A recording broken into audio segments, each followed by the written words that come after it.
겸손히 나아가서 내 주님 말씀에 엎드릴 때 거룩한 주의 임재 내 삶을 새롭게 하네. 찬양하리 나 손 높이 들고 경배하리 나 손 높이 들고 주 임재 안으로 더 가까이 나아갑니다. 주님 앞으로.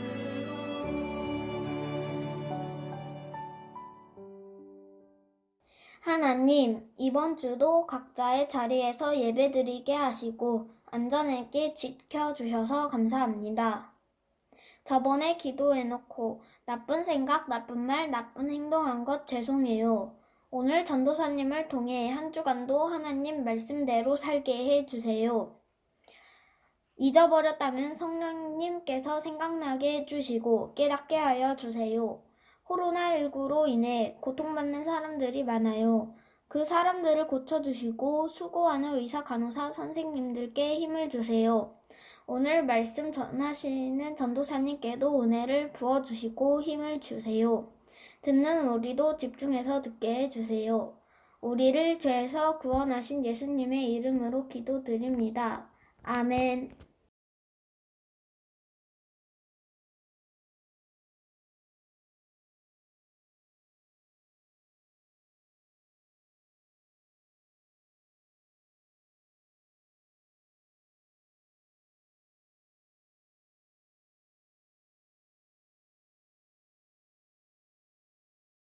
사랑하는 수연부 여러분, 안녕하세요. 여러분 잘 지내고 있나요? 여러분 그거 알죠? 현재 요즘 베이징에서 동계올림픽이 진행되고 있습니다. 그런데 요즘 편파 판정이 오심이 너무 많아서 전도사님은 보고 싶지가 않아요. 그래서 동계올림픽 말고 하계올림픽 이야기를 해보고 싶습니다. 이 하계올림픽을 할 때마다 대한민국에는 효자 종목이라는 것이 있어요. 이 효자 종목이라는 것은 메달을 획득하기의 확률이 높은 종목들을 말합니다. 그 중에 하나가 양궁입니다. 이 양궁 선수들이 활을 쏠 때 어떻게 하나요? 두 눈을 감고 쏘나요? 아니면 관역이 아닌 다른 방향으로 향해서 쏘습니까? 그런 경우가 있으면 그 선수는 아마 국민들에게 엄청난 비난을 받을 것입니다. 모든 양궁 선수들은 활을 쏘기 전에 관역만을 바라봅니다. 그들의 시선은 그곳만 바라보고 집중합니다. 관역을 바라보지 않고 집중하지 않으면 그 선수는 메달 획득에서 멀어질 것입니다. 전도사님은요, 종종 관역을 벗어난 사람들을 보곤 합니다. 바로 여러분들이에요.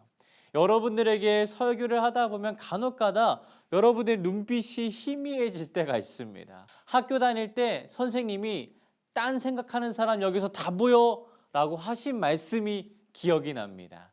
자, 아무튼 여러분들도 때로는 설교 시간에 말씀을 들어야 하는 그 관역에서 멍한 관역을 보여줄 때가 있습니다. 반면에 예수님에게는 신기한 능력이 있으셨습니다. 예수님은 어떠한 상황에서도 분명하게 하나의 관역만 보셨습니다. 그 관역은 예수님이 이 땅에 내려오신 이유이고 평소에도 이것을 실천하셨습니다.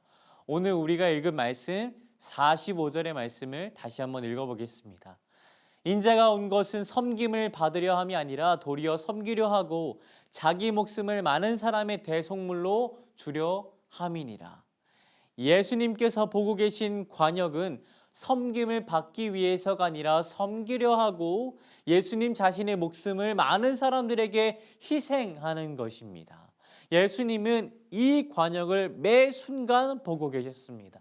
사실 예수님 정도의 패기라면 청년 국회의원으로 나가셨을 수도 있으셨습니다. 아니, 그 정도면 최연소 대통령 후보로 나가셔도 됩니다. 아니면 예수님은 어린 시절부터 하나님의 말씀에 능통하셨기 때문에 유대교 회당에 들어가서 모두에게 인정받고 존경받는 세계 최고의 랍비가 되셔도 되었습니다.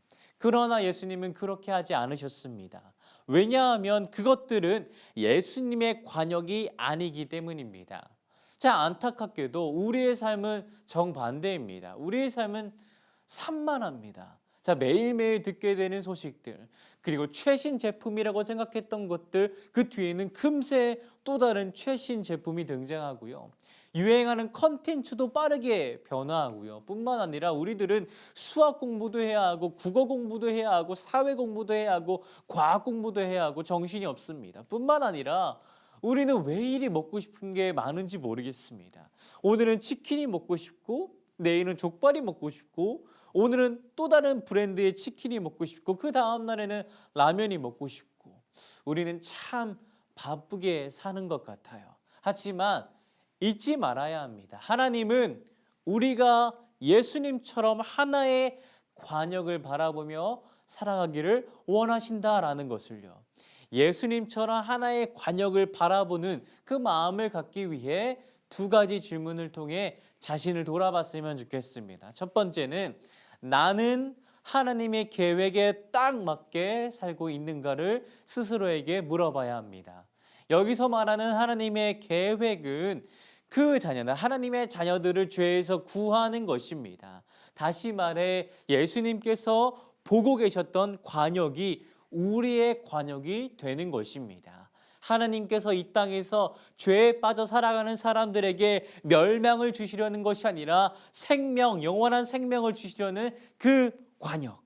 하나님의 그 관역을 우리의 관역으로 삼고 있는지 스스로 물어봐야 합니다. 자, 두 번째는 나의 소원은 무엇인가를 물어봐야 합니다. 하나님의 계획을 말하려면 나의 계획과 소원은 필요 없는 거 아닌가? 라고 물을 수 있습니다. 그러나 이것은 우리에게 참 중요합니다. 나의 소원은 무엇인가? 라는 질문은 단순히 갖고 싶은 것, 바라는 것을 말하는 것이 아니라 내가 하고 싶은 일이 무엇인가? 내가 무슨 일을 할 때 기쁨을 얻는가를 고민해 보라는 거예요. 하나님께서는 우리 모두를 목사님, 전도사님이 되길 바라지 않으십니다. 하나님께서 어떤 사람은 누군가를 치료하는 데 기쁨을 얻는 사람으로 부르셨습니다. 하나님께서 어떤 사람을 상담을 함으로써 기쁨을 얻는 사람으로 부르셨습니다. 하나님께서 어떤 사람은 누군가를 가르치는 데 기쁨을 얻는 사람으로 부르셨습니다. 하나님께서 어떤 사람은 누군가에게 음식을 만들어주는 데 기쁨을 얻는 사람으로 부르셨습니다. 자, 이 질문은 여러분들이 앞으로도 많이 할 거예요. 자, 그때 여러분들이 적절한 정말 딱 맞는 답을 찾기를 바랍니다. 자, 우리가 이 두 가지 질문을 깊이 고민할 때 답이 나오지 않아 답답하기도 하고 절망을 경험할 때도 있을 것입니다. 그러나 그렇게 열심히 고민하는 우리를 하나님께서 외면하지 않으실 것입니다. 성령 하나님께서 우리를 도우실 것입니다. 그래서 가장 선하고 가장 최고의 답을 찾을 수 있도록 도우실 것입니다. 그래서 하나님의 계획이 나의 계획이 되고 하나님의 기쁨이 나의 기쁨이 될 것입니다. 그 기쁨을 언제 어디서나 누리는 소년부가 되기를 전도사님이 기도하고 응원합니다. 사랑이 많으신 하나님 아버지 고맙습니다. 오늘은 우리가 한 관역만 집중하셨던 예수님에 대해서 함께 나눴습니다. 하나님, 예수님께서도 정말 많은 일이 있었고 많은 상황이 있으셨고 많은 사람들이 있었습니다. 그럼에도 불구하고 예수님은 욕심을 부리지 않으시고 하나님의 뜻, 자신이 이 땅에 내려오신 그 이유를 늘 기억하셨습니다. 하나님, 우리를 그렇게 도와주시옵소서. 우리의 상황은, 우리의 환경은 산만하고 혼잡스럽습니다. 우리의 생각은 너무나도 많은 것들로 채워져 있고 우리의 마음은 많은 것들에 빼앗겨 있습니다. 주님, 우리를 불쌍히 여겨주셔서 우리가 예수님처럼 하나의 관역만을 바라볼 수 있도록 하나님의 뜻만을 구하며 하나님의 뜻을 세워나가는 하나님의 자녀가 될 수 있도록 도와주시옵소서. 하나님께서 우리를 임의대로 또 마음대로 우리를 인도하실 거라고 생각하지 않습니다. 우리가 즐거워하는 것들을 하나님께서 아시고 우리가 기뻐하는 것들을 하나님께서 아시고 그것을 사용하여 주셔서 하나님의 뜻을 이뤄나가는데 사용해 주실 거라 믿습니다. 하나님, 그때까지 우리가 기도와 말씀으로 준비할 수 있도록 도와주시고 하나님의 뜻이 우리의 뜻이 될 수 있도록 도와주시고 하나님의 기쁨이 우리의 기쁨이 되는 은혜가 있을 수 있도록 도와주시옵소서. 고맙습니다. 예수님의 이름으로 기도합니다. 아멘.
그는 정직한 자를 위하여 완전한 지혜를 예비하시며 행실이 온전한 자에게 방패가 되시나니 그는 정직한 자를 위하여 완전한 지혜를 예비하시며 행실이 온전한 자의 방패가 되시나니 그는 정직한 자를 위하여 완전한 지혜를 예비하시며 행실이 온전한 자에게 방패가 되시나니 그는 정직한 자를 위하여 완전한 지혜를 예비하시며 행실이 온전한 자에게 방패가 되시니 그는 정직한 자를 위하여 완전한 지혜를 예비하시며 행실이 온전한 자에게 방패가 되시나니 정직한 자를 위하여 완전한 지혜를 예비하시며 행실이 온전한 자에게 방패가 되시나니 그는 정직한 자를 위하여 완전한 지혜를 예비하시며 행실이 온전한 자에게 방패가 되시나니 그는 정직한 자를 위하여 완전한 지혜를 예비하시며 행실이 온전한 자에게 방패가 되시나니 그는 정직한 자에게 완전한 지혜를 예비하시며 행실이 올바른 자에게 방패가 되시나니 그는 정직한 자를 위하여 완전한 지혜를 예비하시며 행실이 온전한 자에게 방패가 되시나니 그는 정직한 자를 위하여 완전한 지혜를 예비하시며 행실이 온전한 자에게 방패가 되시나니 그는 정직한 자를 위하여 온전한 예비를 사용하시며 행실에 온전한 자에게 방패가 되시나니 그는 정직한 자를 위하여 완전한 지혜를 예비하시며 행실이 온전한 자에게 방패가 되시나니 잠언 2장 7절 말씀 아멘.